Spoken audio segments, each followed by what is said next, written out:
What do you do when you start to realize that the people you trusted the most might actually be the ones quietly destroying everything you've built? That's what Donovan Hayes was thinking as he shifted uncomfortably in the back seat of the rideshare, watching the familiar streets go by. The driver turned onto a dusty lot and stopped in front of the fourth auto shop on Donovan's list. He owned a chain of 9 repair garages scattered across the state, a family business left to him by his late uncle just over 5 years ago. Back then, everything looked promising. The shops were always buzzing, mechanics were motivated and cheerful. Customers left happy and came back again and again. But recently, things had taken a sharp downturn. Negative reviews kept popping up online. Phone calls from angry customers became a daily occurrence. Complaints ranged from poor repairs and rude service to hours-long waits and unfinished work. Every time Donovan brought it up, his regional supervisor, Paul, had a reason ready. Short on staff, back-ordered parts, clients being too demanding or unreasonable. At first, Donovan accepted those explanations. But something didn't sit right. Too many excuses. Too little improvement. So he made a drastic decision. Drop in, completely unannounced, without the usual corporate red tape or scheduled visits. No polished speeches, no formal greetings. He wanted to see the truth, raw and unfiltered. He let his beard grow out, threw on some worn-out jeans, a grease-stained hoodie, and a faded cap that hid his face just enough. He called himself Derek. He knew most of the employees wouldn't recognize him. They might have heard his name, seen an occasional email from corporate, or glanced at a photo of his uncle hanging by the vending machine. But they wouldn't link him to that face in the mirror. This particular garage, number 4, was supposed to be one of the busiest and most profitable. Paul always talked it up as the flagship location, said it was run like clockwork. Donovan wasn't so sure anymore. As he stepped out of the car, he looked around the cracked pavement and oil-streaked bay doors. He took a breath, squared his shoulders, and walked into the building. The office was dimly lit, the air thick with the smell of burnt coffee and motor oil. A middle-aged man sat behind the desk, barely glancing up from the game on his phone. He had a thinning comb-over, a round face, and a company polo stretched tightly over his belly. "You the new temp?" he asked, not looking up. "Yeah, Derek," Donovan said with a casual nod. The man jerked his thumb toward a cardboard box in the corner. "Grab a shirt. Find someone to follow around. Don't screw anything up." That was it. No introduction, no forms to fill out. No mention of safety procedures or expectations. Donovan walked into the bathroom, a cramped, grimy space with flickering lights and rusted fixtures. He changed into a wrinkled shop shirt and stared at his reflection for a second before heading into the garage. The moment he opened the door, he was hit by the smell of rubber, grease, and exhaustion. Every repair bay was full. Cars sat bumper to bumper, and the waiting area was packed with frustrated customers checking their watches or pacing nervously. Mechanics were moving fast, too fast, wiping sweat from their faces as they worked on cars with worn-down tools. The place was chaos, but somehow still barely holding together. It wasn't just dysfunctional, it was broken down to the bones. And not because there weren't enough workers. There were plenty. But they looked worn out, under-equipped, and led by people who clearly didn't care. By the time the day ended, Donovan's back was sore from scrubbing dried oil off the floor. His hands were stained with grease that wouldn't wash off. In the cramped break room, he sat across from Brooke, who was tearing into a sandwich like she hadn't eaten in days. "You enjoy working here?" he asked, cautiously. She paused mid-bite, then gave a shrug without making eye contact. "I like fixing engines. Everything else sucks. But I'm saving for engineering school, so here I am." Donovan gave a slow nod, his chest tightening with a mix of frustration and shame. He leaned his head back against the wall, eyes focused on a cracked ceiling tile that looked ready to fall. It wasn't just anger he felt. It was guilt. He had put his trust in the wrong people. and now his workers were paying the price. He clenched his jaw and made a silent promise. He wouldn't stop until he figured out who was poisoning his company from the inside and who was still holding it together. The sigh. Next morning, he arrived before sunrise. The sky was still tinted violet, with fog clinging low over the lot. He leaned against the front wall of the garage, sipping lukewarm gas station coffee from a foam cup, watching cars roll past. A few minutes later, the front gate creaked open. Brooke limped through, her steps uneven and stiff. "You okay?" Donovan asked, tossing the empty cup into a dented barrel nearby. "Twisted my ankle yesterday," she muttered, dropping her backpack onto a splintered bench. "No time to rest. There's always more to do." He didn't push further. He followed her inside. The lights above flickered on slowly, casting a dull glow on the stained floor. At the punch clock, he signed in, the machine coughing loudly. With every press, then came the voice, deep and loud, echoing from the office doorway. "Derek, get in here!" It was Paul. Donovan made his way toward the office, his pulse pounding. Paul leaned on the desk, arms folded, a gold chain glinting over his chest. The air smelled thick with cheap cologne. "Listen," Paul said in a hushed, firm tone. "We got a compliance check next week. If you see anything that ain't right, you keep your mouth shut. Got it?" Donovan stared for a moment, then nodded slowly. "Sure." Paul jabbed a finger into his chest. "You're lucky we hired you. Don't." "Screw this up." Donovan turned without replying. His jaw clenched so hard it made his head ache. Back in the garage, the day had already kicked into high gear. Brooke was under a lifted SUV, wrench in hand, her brow furrowed in focus. Tyler was mopping up a spill nearby, his eyes dark with exhaustion. Vince, a broad-shouldered tech in his 30s, leaned against a tool chest, scrolling his phone while a customer tapped impatiently at the front desk. "Vince," Donovan said, "there's someone waiting." Vince didn't glance up. "Not my job." "That's reception's problem." Donovan scanned the room. The receptionist was nowhere to be seen. He hesitated, then wiped his hands and stepped up to the counter. "Hey," he said to the customer, "someone will be right with you." "What's going on?" "My wife's car was supposed to be ready yesterday," the man snapped. "No one's answering the damn phone. I drove 40 minutes to find out what's going on." "I'll check," Donovan said, heading back into the bay. He found Brooke under the hood of a compact SUV. "Know anything about a Ford Edge? Guy's waiting, says it was due yesterday." Brooke wiped her hands on a rag. "Yeah, it's done. Vince was supposed to call him." Donovan's stomach sank. He turned and walked straight back to Vince. "That Ford's done. Why didn't you call the guy?" Vince shrugged without guilt. "Wasn't my shift." Then he shoved his phone into his pocket and wandered off toward the vending machine. By midday, the garage was already spiraling into chaos. Oil slicks stained the floor and stayed there. No one bothered to mop them up. Customers sat for hours in silence, hoping someone would give them an update. Vince vanished into the back more than he worked.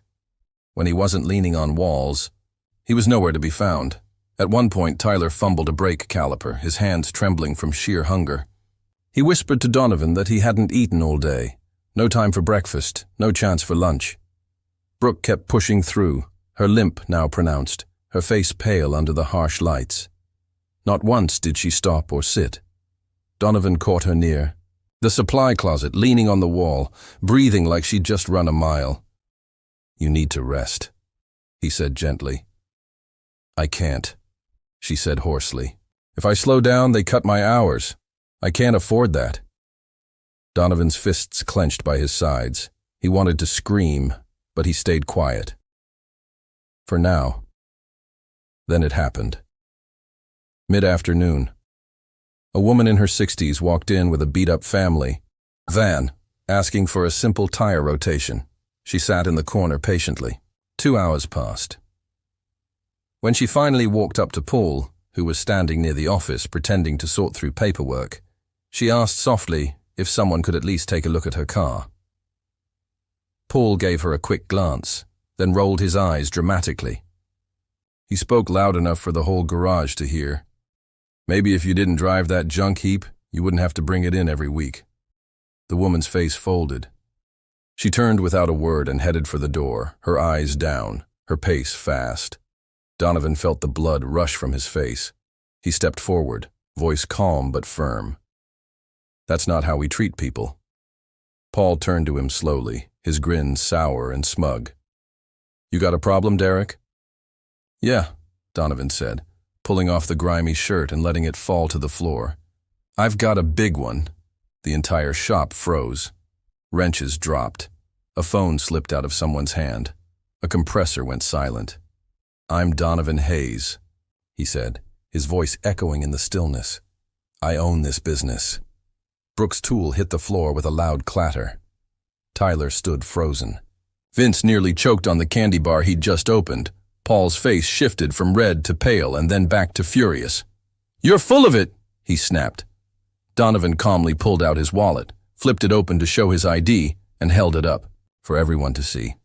My uncle built this company from the ground up. I've been running it since he passed. And this, he said, gesturing to the grimy floor, the broken equipment, the exhausted faces, is not what we're supposed to be. Paul opened his mouth to protest. Donovan cut him off. You're finished. Pack your things. You're fired. Right now. Paul's mouth twisted, but he didn't speak. He turned and stormed into the office, slamming the door so hard the walls trembled. Donovan turned to Vince next. You too. We don't need people who don't respect customers or co-workers. Vince stood frozen. Then he snatched his coat from the wall and left without a word. The silence that followed was thick. Everyone stared at Donovan, wide-eyed, unsure, waiting. You all deserve better, he said, his voice lower now. And starting today, that's exactly what you'll get. He looked at Brooke, who was still leaning on the wall, her hands trembling, not with fear, but from pure exhaustion. You, he said, pointing to her, are going home, with full pay for the day. Brooke's lips parted, but no sound came out. He turned to Tyler. Go get lunch. On the company. Take your time.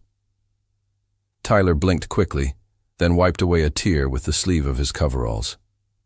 Tomorrow, Donovan continued, I'm sending in someone I trust to manage things. Until then, we're closing early. Everyone's getting paid for a full day. A soft wave of murmurs spread. Relief, disbelief, cautious hope. Donovan stepped outside into the golden light of late afternoon. He pulled out his phone and called. His assistant. Get HR on the line. I want a full audit across every shop, and find me a new district lead, today. He looked back toward the bay doors. Brooke was helping Tyler tidy up the tools. They moved slowly, but there was something different in their posture. A quiet determination, a flicker of pride. Donovan knew this wasn't fixed. Not yet. But today, at least, he had started something that mattered. For the first time in what felt like forever, Donovan felt something settle inside him. Like maybe, just maybe, he was exactly where he was supposed to be. The next morning, he pulled up well before dawn, his rental truck rumbling to a stop, across the street from the garage. Rain had started falling, a cold mist that turned the cracked asphalt nearly black. The sky was heavy and low, the neon AutoWorks sign flickering like it was ready to give out. Donovan stayed in the cab for a moment, watching as a white sedan rolled into the lot. Out stepped a woman carrying a cardboard box under one arm. She wore charcoal gray trousers, a fitted blazer, and a look that said she wasn't here for pleasantries. Her name was Monica Alvarez, a no-nonsense operations expert Donovan had worked with during a previous crisis. She was sharp, efficient, and absolutely fearless. As they crossed the lot together, Donovan kept his voice low. First priority, he said. We figure out who's really in this for the right reasons. Monica nodded once. I'll handle one-on-ones, no group talks. People lie less when they're alone. Inside, the air was thick with dampness and exhaust. The concrete floor was still stained from yesterday's chaos. Brooke was already in uniform, kneeling beside the balancer, with quiet focus. Her ankles still looked swollen, but her hands moved with practiced care. Tyler was near the racks, stacking tires with slow, deliberate effort. At the far end of the bay, two other techs, James and Rel, stood half working, half mumbling between themselves. Donovan caught James watching them with narrow eyes. Brooke saw them first. She stood and wiped her hands on a clean rag. "You're back," she said, voice hoarse with fatigue. "I told you things would change," Donovan replied, stepping closer. "This is Monica. She's here to help turn things around. We're starting over." Brooke glanced at Monica, sized her up in a heartbeat, then gave a sharp nod and returned to work without a word. Monica set the box down on the office desk and began unpacking. Folders, clipboards, an old laptop. She turned to the crew. "One at a time," she said firmly. "James, you're up." James didn't move right away. Then, with a shrug to Rel, he made his way into the office, shoulders tense. Donovan stayed on the floor. Already, the shop felt different. There was no yelling, no slacking, just the low, steady hum of actual work. But the tension was still there, like a rope pulled tight, waiting to snap. He spotted Brooke struggling to lift a rim onto the balancer. Without saying a word, he stepped in and took the weight. She stepped aside, letting him guide the rim into place. Donovan noticed the way she winced as she shifted her stance. "You shouldn't be on that foot," he said quietly. "I'll manage," she muttered. "Not like you've got extras lying around. Place is still short-handed." She wasn't wrong. Letting Paul and Vince go had left a big gap, and the current team was stretched thin. He made a mental note. Monica needed to begin. Recruiting, immediately. An hour passed. Steady motion, no drama, no shouting, just work. Monica cycled through the team, calling each one in for a short meeting. When Tyler walked out, his face was pale, but his jaw was set like steel. Monica returned to Donovan, smoothing her sleeve. "Back down. James is lazy. Rel's worse." They admitted to skipping steps because no one ever stopped them. Tyler's green, but honest. "Brooke, she's the backbone here." Donovan nodded, his mind already processing. "They stay," Monica said. "The rest? We're done playing nice. We can't build anything solid on rotted wood." Without a pause, Donovan walked over to the back of the shop, where James and Rel were sorting bolts without much interest. "I need a word," he said. Donovan kept his voice calm and steady. James tried to puff up, posture firm. "What now?" he asked, trying to sound tough. "You're both done here," Donovan said. "Grab your stuff. Leave. Now." Rel let out a bitter laugh, the kind that holds more resentment than surprise. Typical. New face, same crap. "You're being let go because you ignored this company's values," Donovan replied evenly. "Not because you were targeted. You made your own choices." They didn't argue, just packed their things in silence, faces tight, and disappeared into the drizzle outside. Donovan turned back to the others. Only Brooke and Tyler remained on the floor, still tense, watching silently. "I know it's been tough," Donovan said, his voice raised just enough to carry. "And I know trust doesn't rebuild overnight. But you're not alone anymore. We're fixing this, for real." Brooke looked over at Tyler.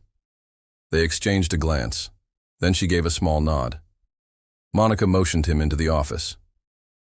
"We're going to need to shut down for a few days," she said quietly. "Deep clean, repair equipment, run full safety checks. Restock what's critical." Donovan hesitated.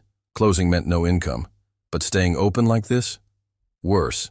"Do it," he said. "Top to bottom, full reset." Monica's expression hardened with focus. "And the tools. Everything they ever asked for. Every request ignored. We fill it all." Donovan nodded. "No more duct tape fixes. We give them what they need." He stepped back into the main garage. addressing the two techs still present. "We're shutting down for 3 days," he announced. "You'll both get paid time off, and when you return, this shop won't look the same." Brooke's shoulders dropped, as if months of tension were peeling away. Tyler blinked in disbelief. "You're serious?" His voice cracking. "Dead." "Serious," Donovan said. Monica handed them each a form packet. "Before you leave, fill these out," she said. "Contact details, tool requests, safety concerns, and be honest." As they began scribbling on the clipboards, Donovan walked the floor, his eyes scanning everything with new clarity. Cracked lifts, ripped hoses, leaking jacks. It wasn't just bad leadership. The place itself was falling apart. Monica joined. "Him?" Heels clicking softly on the stained concrete. "We'll need licensed contractors for most of this," she said. "And someone reliable up front. A proper service coordinator. Not another ghost receptionist." "I'll start looking today," Donovan replied. Outside, the drizzle had turned into a steady rain. Donovan watched as Brooke and Tyler clocked. Out. Their bodies tired, but their faces lighter. Hopeful. When the shop was finally empty, Donovan grabbed a mop and started on the oil-streaked floor. Monica pulled a clipboard from her bag and began inspecting the tools one by one. Neither of them spoke much, but the silence felt right. It was the sound of real work beginning, not frantic patch jobs or corner cutting, but careful rebuilding. As Donovan fought a stubborn black stain near the back bay, his mind drifted to his uncle. He remembered when customers used to get coffee and a handshake, when every tech knew they mattered. When the mission was more than just numbers on a spreadsheet, he had let things slide, trusted the wrong people, focused too much on profit, not enough on people. But he was here now, and he wasn't leaving until this place stood for what it was meant to. Found a stash of unopened filters. Monica called from behind the compressor. Donovan wiped his forehead with his sleeve. "Of course," he muttered. "Let's log everything. Nothing goes to waste." They stayed long after the rain stopped. The sky had darkened, but the shop floor was clean. The rot swept away. Tomorrow, deliveries would come in, repairs would begin, and new hires would walk through those doors. It wasn't perfect yet, not even close, but for the first time, things were truly headed in the right direction. 3 days later, the shop barely resembled the one Donovan had walked into. The walls were painted a sharp, clean white. The floors had been scrubbed, sealed, and polished. Each workstation was perfectly arranged, equipped with brand-new, high-quality tools. The faint smell of cleaning agents lingered in the air, an welcome scent compared to the old stink of sweat and burnt oil. New safety signage lined the walls in bold, legible print. The front office had been redone. No more cracked counters or stained chairs. Now it featured a fresh desk, soft lighting, comfortable seating, and even a coffee corner for waiting customers. Donovan stood just inside the bay doors with Monica, watching as the last delivery truck backed into the lot. Inside were the final parts needed before reopening. True to their word, Brooke and Tyler showed up early, both wearing brand new uniforms. Donovan had ordered full sets for the entire team. Brooke adjusted her tool belt, still limping slightly, but her posture was solid and her eyes were clear. Tyler looked well rested, carrying himself with a quiet confidence he hadn't shown before. Donovan waved them over. "This place belongs to you as much as to me now," he told them. "If something's off, you say something. We don't turn a blind eye anymore." Brooke nodded. "You going to stick around or just check in now and then?" "I'm not going anywhere," Donovan said. "I'll be visiting every location, starting here. No more hiding behind spreadsheets." Tyler looked. Up at the shiny new lifts, gleaming under the overhead LEDs. "Feels like a real garage now," he said. "It is," Donovan replied, "and it stays that way." Monica handed each of them a laminated checklist. "Daily inspections," she said. "We spot problems early, and we fix them before they grow." As the morning picked up, a slow but steady stream of customers began arriving. Donovan stepped back, letting the team lead. Brooke took charge without hesitation, assigning tasks based on skill and experience. Tyler handled intake forms, double-checking every detail before vehicles were moved. Donovan stepped outside to answer a call. It was Nolan Price, the new regional director he'd hired. Nolan confirmed he'd begin visiting all sites next week, personally meeting with each employee one-on-one.